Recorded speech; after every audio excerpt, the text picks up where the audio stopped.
And our final story comes from Indonesia, as the archipelago nation is grappling with a major humanitarian emergency after being hit by an earthquake amidst unrelenting monsoon rains that unleashed deadly floods and landslides across Sumatra.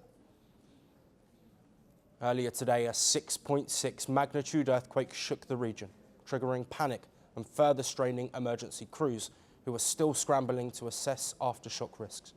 With communication lines down in several districts and rescue teams spread thin between quake-related damage and widespread flooding, local officials say the compounded impact is making response efforts significantly harder.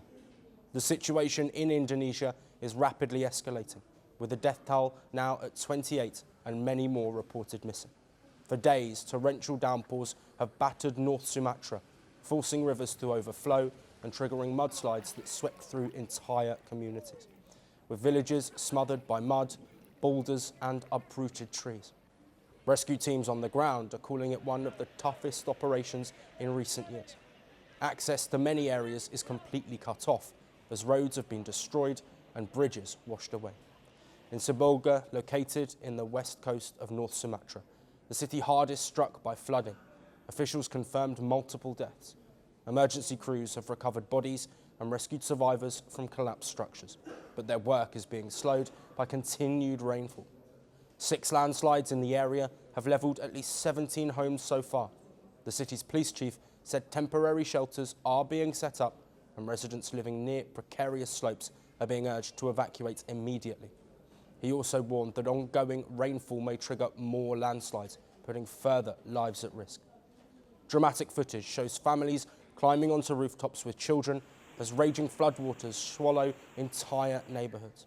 The National Disaster Mitigation Agency says up to 8,000 people have now been evacuated across North Sumatra, with aid being airlifted by helicopter to the hardest hit areas. Heavy seasonal rains between October and March are common in Indonesia, but officials say this year's extreme weather. The country's meteorological agency said a new storm, Cyclone Senyar, developed on Wednesday, a system they caution could unleash further extreme weather over parts of Indonesia in the days ahead.